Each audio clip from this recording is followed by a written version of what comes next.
It is applied to men. It is applied to God. Okay? It doesn't necessarily make a person God. The word that is applied for worshipping God is Sibomai. It is never applied to Jesus. No, am I wrong or right? Am I wrong or right? So basically, so basically, going back to your original point, you said the Son of Man is worshipped. Sibomai, he's worshipped in that sense, but Jesus was never worshipped in that sense. So how can he fulfill the prophecy? Very simple. There are several Greek words which we translate as worship. Sibomai is one of them. Okay, and that's not used very much. It's never used by John. So what? Proskuneo is a far more, it's much more of a favourite word of John. He uses it many times. Worship the king. The king worshipped Daniel. The king worshipped Daniel. Yeah. He worshipped Daniel. The Bible says the king worshipped Daniel. Does that mean that Daniel was God as well? And which word was he using? Not the one in Daniel 7. I'm sure it's Poskuna. It was what? I'm sure it's Poskuna. It wasn't Sibomai. No, it was not Sibomai. In Daniel, that's talking Aramaic. You're talking Greek now. You know Septuagint? Yeah. What's the Septuagint word of that word? I don't know. Do you know? Probably Poskuna. It can't be Sibomai. So you don't know? I don't know. I don't know. But if it's Sibomai, that means that Daniel is more of a god than Jesus, because it was used for Daniel but never for Jesus. No, not necessarily. Just a minute. If Sibomai is used for Daniel, I'm saying to you, said, come on, this is my argument. Makes sense. If Sibomai is used for Daniel in the Septuagint, then it doesn't just refer to God.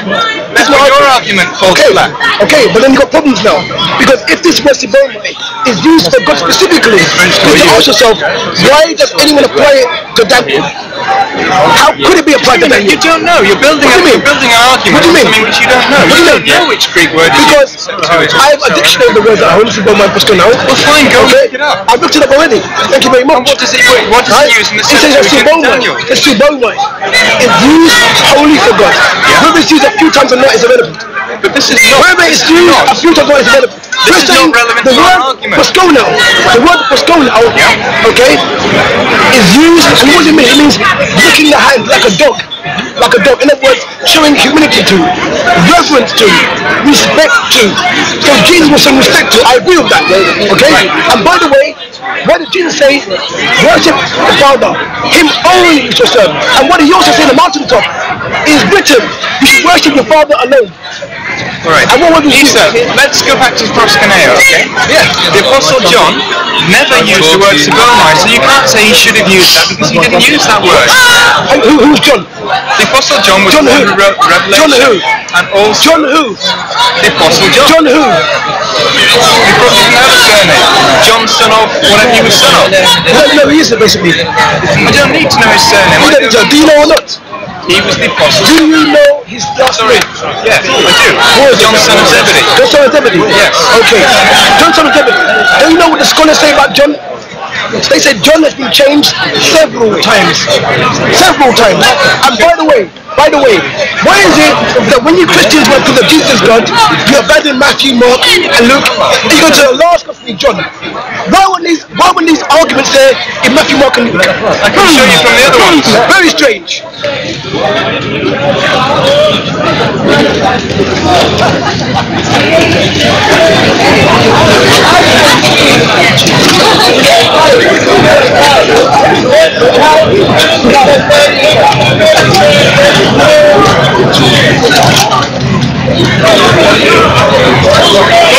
Loudly, say Allahu Akbar. Very well, very good. Allahu Akbar. That's very good. Where are you from? Ayman, where are you from? Excuse me, Mr. Speaker. Where are you from? He said from London. You're from London? Yes, mashallah, he's from London. How old are you? How old are you, Ayman? How old are you? How old? How old? How many years are you?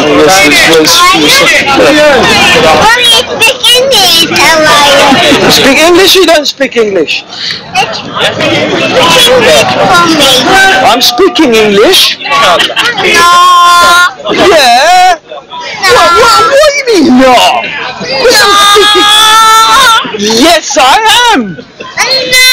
Yes. No. Yes. No. Yes. What language am I speaking then? No! What language is that? Chinese? I'm going. Fair enough. We're going to have to continue whatever you have. At this one point, no. This one point, I don't believe. I believe that my faith is based on hard evidence. I believe that it's based on my own logic, my own understanding.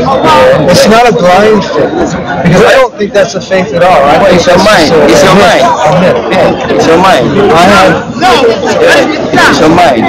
No, but if you're saying it is based on logic and understanding, and you I don't understand everything. Yeah, but I mean the fundamental, the core of it, the concept of the Trinity, I mean, is something which Christian theologians, having tried to explain it, gave up and say it's a divine mystery. So this is the very core of the religion.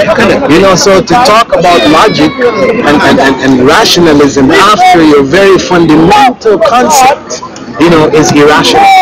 It's irrational in the sense that, you know, when you add three things together, you don't get one, you get three.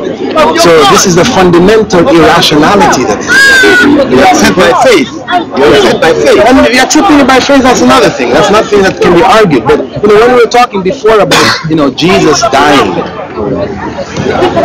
concept of God dying, I mean, is in itself something irrational. Because when we use the term God, as God has always been understood by Jesus and by the prophets who came before him, was one who has no beginning or end.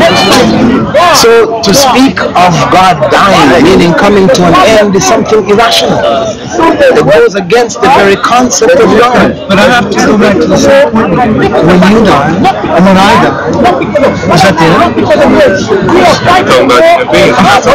Okay, then why are you playing the same logic to God?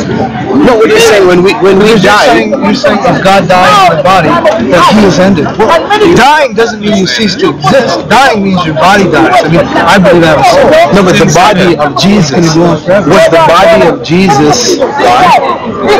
No, I believe he was God. No, but was his body God, or it is just the spirit that was God?